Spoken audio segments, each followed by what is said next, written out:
Bienvenue à la coach des chefs d'entreprise. Donc, aujourd'hui, nous sommes dans notre première où est-ce qu'on reçoit des chefs d'entreprise qui vont venir nous parler de leur industrie, qui vont venir répondre à certaines questions, entre autres la question de où s'en va leur industrie dans le futur.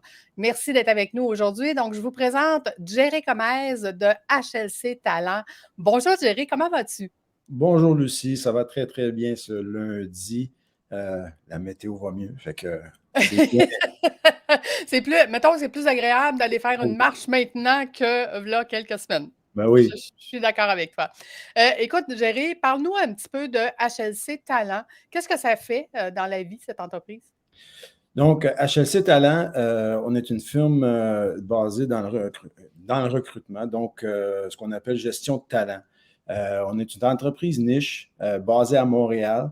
Nos solutions sont un petit peu similaires à ce que tu vois dans l'industrie des recrutements, mais on se différencie dans le sens que nos solutions, numéro un, c'est on fait de l'impartition du processus de recrutement. Donc, en anglais, c'est du RPO, Recruitment Process Outsourcing.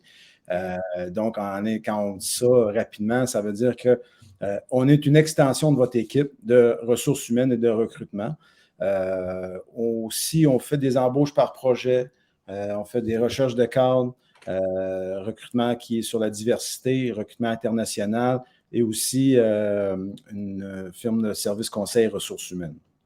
OK. Explique-moi, parce que moi, mettons que je ne connais pas grand-chose dans le recrutement. Généralement, le recrutement, ça se fait par contrat. Ça veut dire qu'on doit payer un pourcentage de salaire, mais chez vous, ce n'est pas comme ça, là, si ma mémoire est bonne. Exactement, exactement. Donc, le traditionnel de cette industrie-là, c'est salaire, pourcentage annuel, pourcentage vis-à-vis le salaire annuel de la première année, et voilà le frais.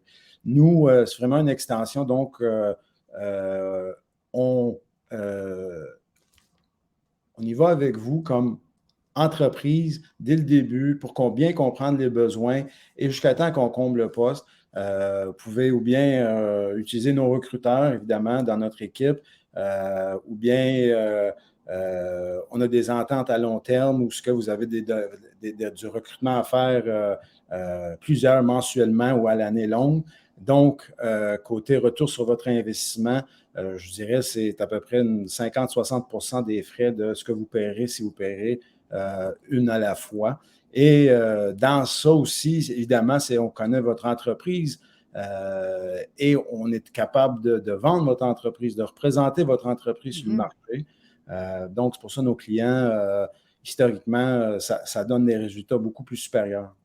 Bien, effectivement, parce que si j'engage une entreprise pour un mandat, eux, dans le fond, ils font le mandat, puis après ça, ils ne sont plus là, tandis que vous êtes une extension. Donc, ça veut dire que vous restez dans l'entreprise et vous vous occupez de ce département-là. Puis là, on peut avoir sûrement plusieurs sortes de types de services, là, soit de base ou on veut que vous vous occupiez du RH entier. Est-ce que c'est possible que vous vous occupiez des RH au complet? Oui, absolument. Donc, OK. exemple, ça permet de gérer le recrutement de A à Z, dépendant c'est quoi A à Z dans chaque entreprise. Mhm.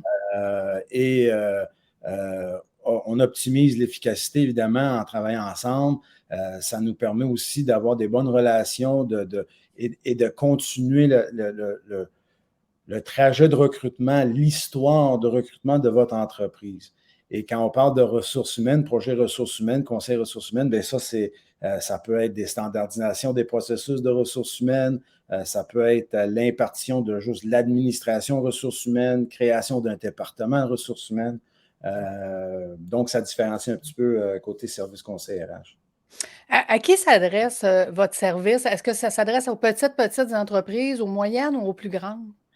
Je dirais que le mid-market, les moyennes entreprises, c'est vraiment, je dirais, notre niche. Les petites entreprises, ce qu'ils ont besoin, c'est de volume côté recrutement. Si Mhm. on recrute une personne par mois, évidemment, on peut vous aider, on peut vous accompagner là-dessus, mais ce n'est pas ça notre objectif d'entreprise. C'est vraiment les moyennes entreprises et les grandes entreprises qui ont beaucoup de recrutement à faire, beaucoup de volume, tant cadre que non cadre, si on veut. Et je dirais, les petites entreprises, il faut que ça soit, je dirais, souvent nos clients, petites entreprises, c'est plus ce qu'on appelle embauche par projet. J'ai un Mmh. projet, il faut que je livre dans 4 mois, voici ce que j'ai besoin pour ce projet-là. OK, je comprends. Avez-vous une niche en particulier ou c'est pas mal tous les secteurs qui vous, Oui, pour ma part, moi, j'ai grandi dans les TI, donc tout ce qui est IT. Donc, évidemment, ça fait partie de notre noyau là, de connaissances, c'est ça. Mais depuis longtemps, je suis aussi dans le manufacturier. Donc, HLC Talent, dans les produits forestiers, dans les miniers, l'oil and gas, etc. Tout ce qui est manufacturier, industriel, on est là. Tant cadre que les rôles très difficiles à trouver aujourd'hui, des journaliers ou d'autres, des électriciens, des soudeurs, mmh. etc. Mais les créneaux, c'est ça, l'industriel et les technologies.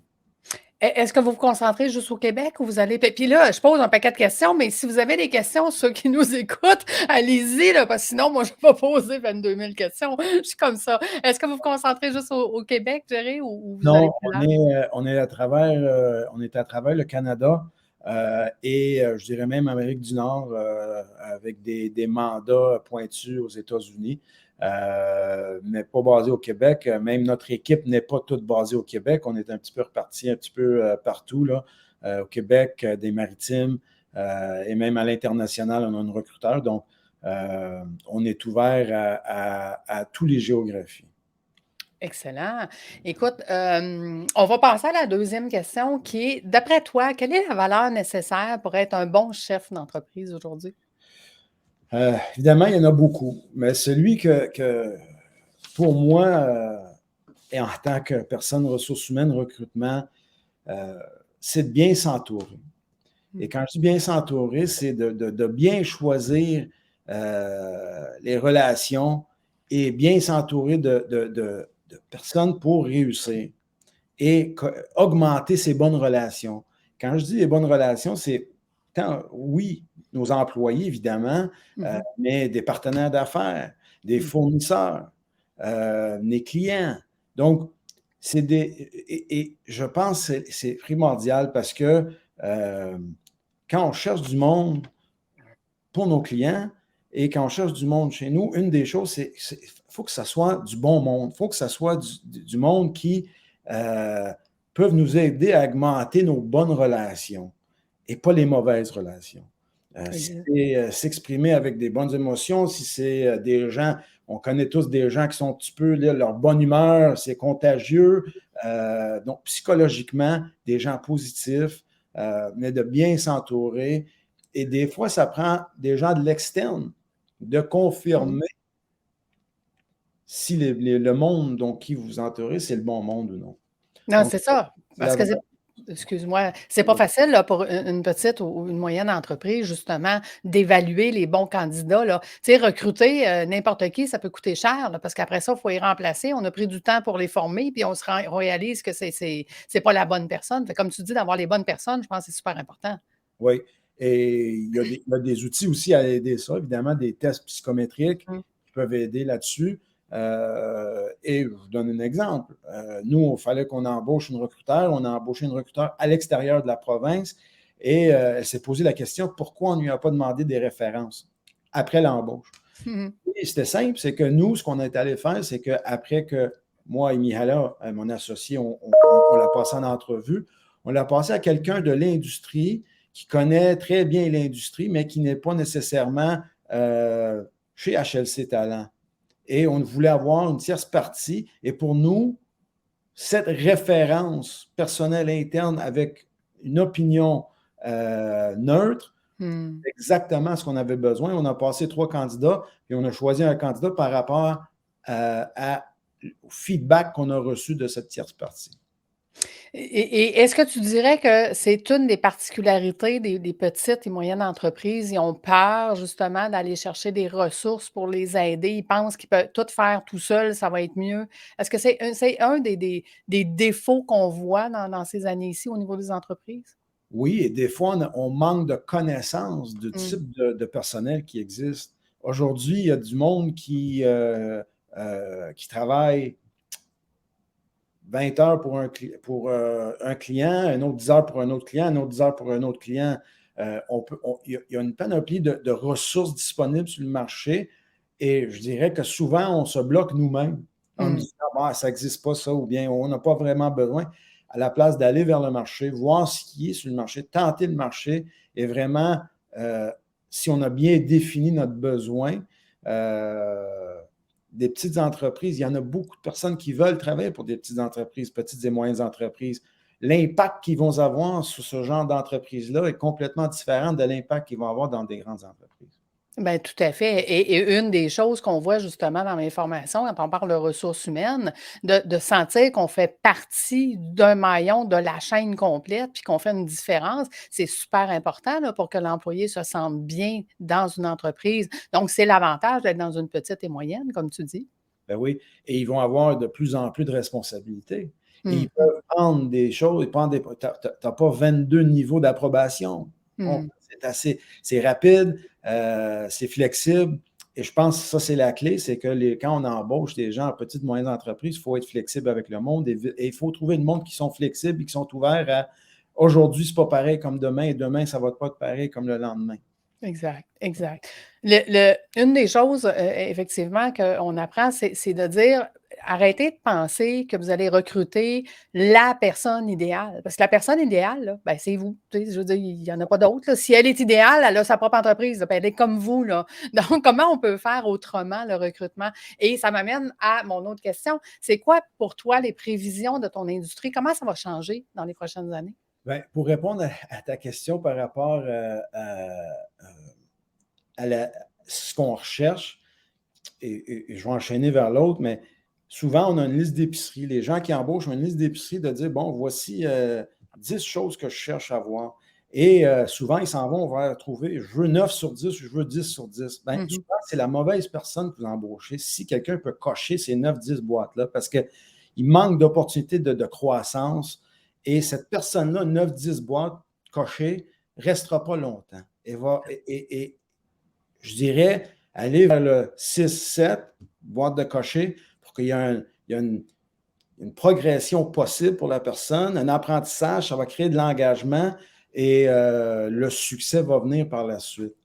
Et par rapport à la question de dire, ben, c'est quoi les prévisions concernant Ton industrie. de recrutement, là-dessus, je dirais que l'embauche de gens divers.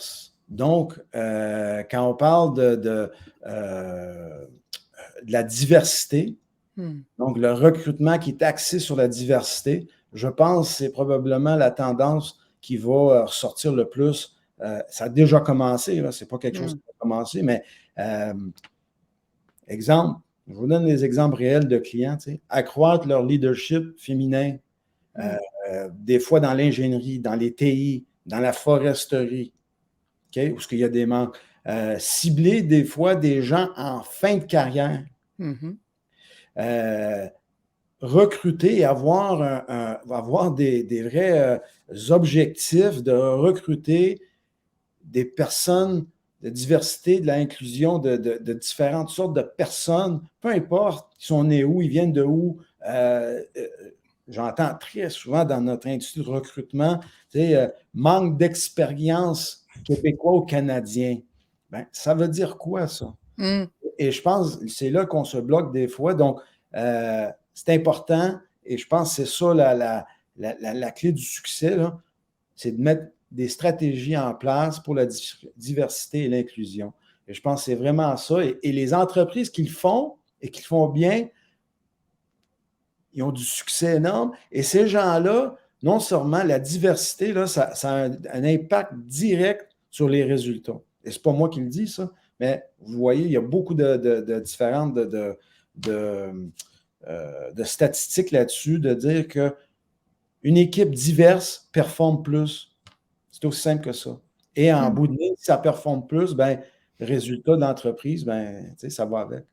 Ben tout à fait, parce que je veux dire, quand on commence à mélanger les jeunes avec les gens d'expérience, quand on mélange à mélanger justement les femmes et les hommes, ou le, tu sais, peu importe la diversité, parce qu'il y en a une multitude de sortes de diversité, ça fait vraiment une différence pour une entreprise parce que ça l'apprend à penser autrement. Et quand on arrive dans nos départements innovation, des choses comme ça, ben c'est eux qui vont amener souvent des nouvelles idées, et qui vont amener des nouvelles façons de faire, qui vont faire qu'on va rester leader dans notre marché. Est-ce que tu dirais que c'est par la diversité qu'on réussit à avoir ce leadership-là de notre industrie?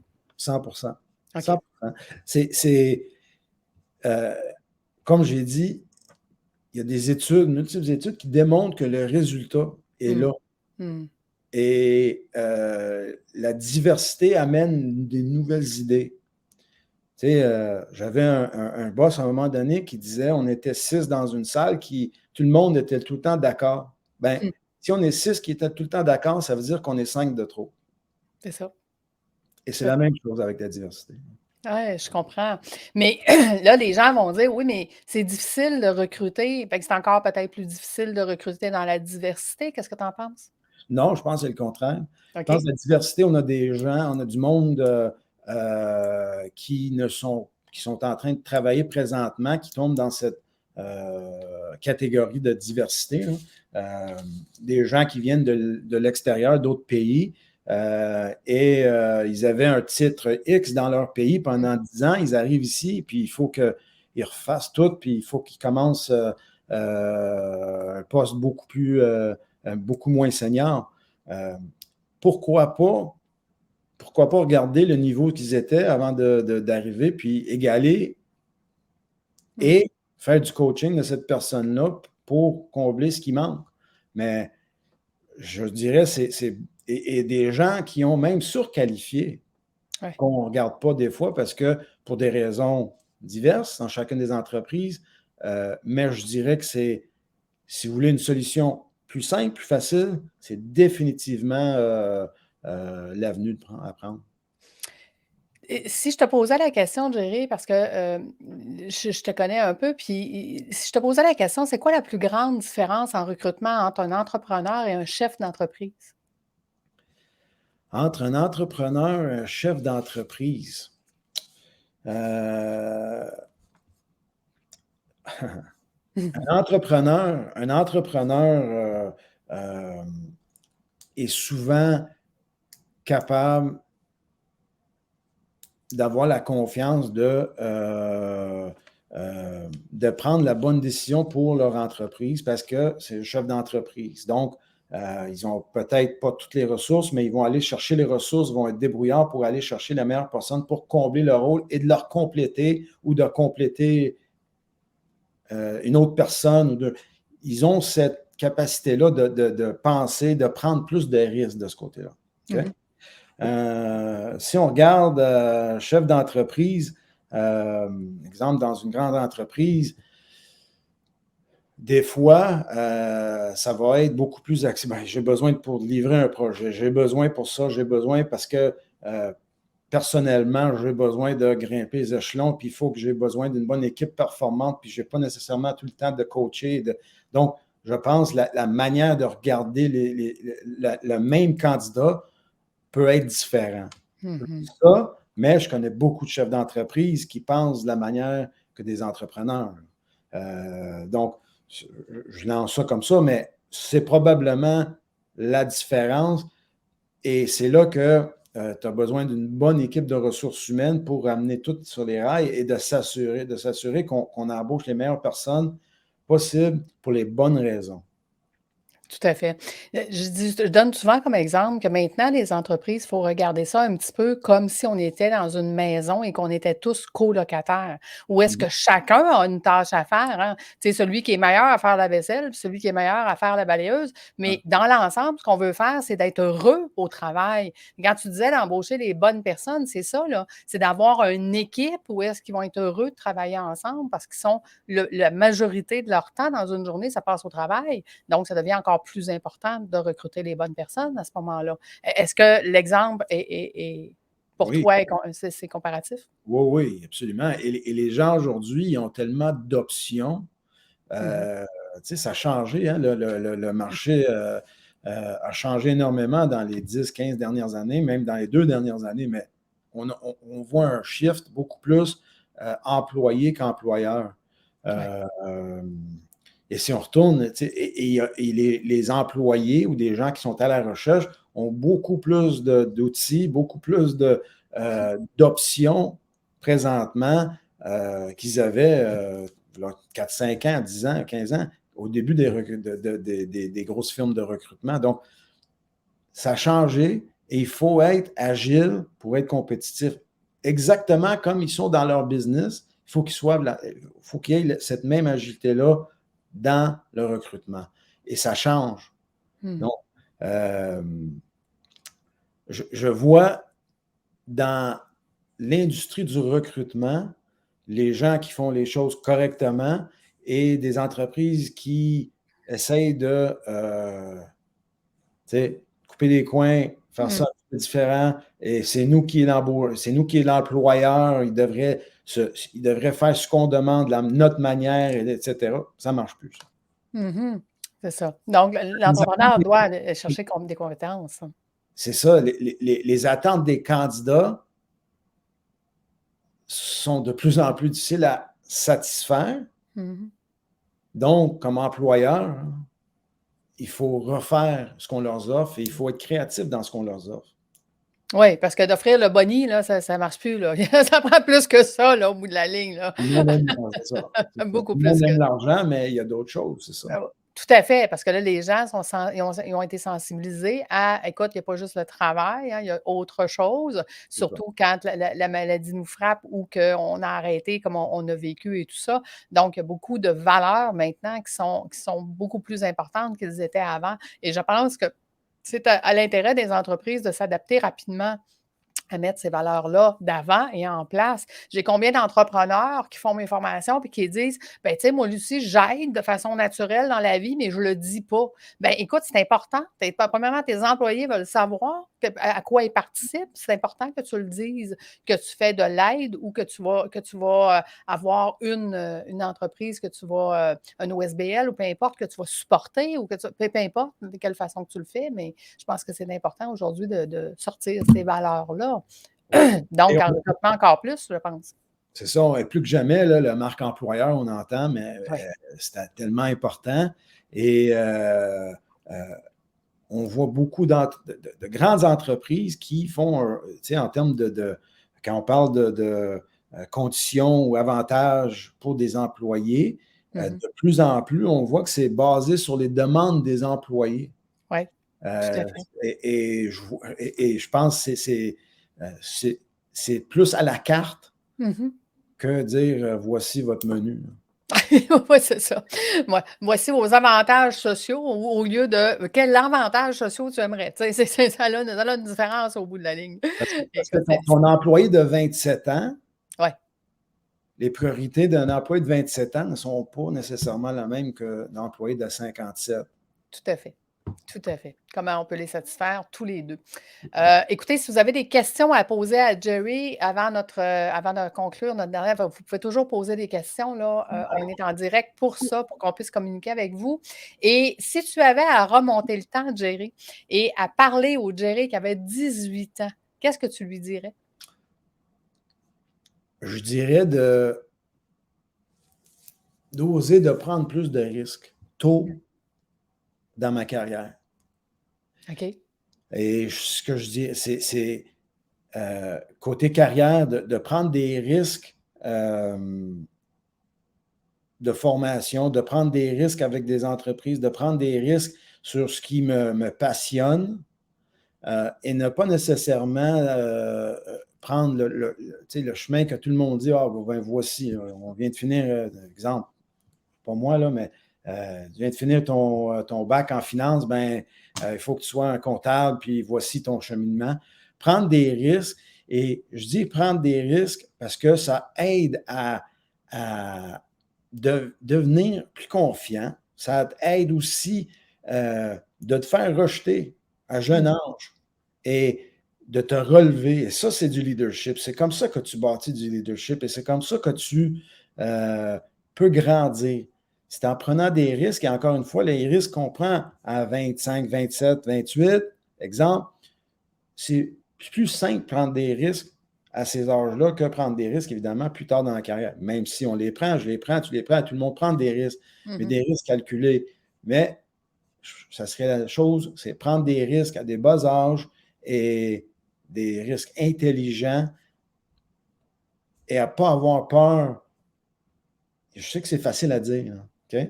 Mais le risque, là, c'est quelque chose que si tu es capable de confortable, de bien prendre des décisions, des risques tôt dans ta carrière, ça va te ramener de plus en plus, le plus loin que tu vas dans ta carrière, le plus d'expérience que tu as, ça va t'amener du courage, ça va t'amener l'esprit aventurier, si tu veux. Et je pense que c'est ça, quand on revient au début, hein, on s'est dit, c'est l'impact d'avoir son entourage, là, quand j'ai parlé, c'est quoi les valeurs nécessaires, ben, ces valeurs-là de risque qu'on prend, ça va nous revenir à repayer après parce que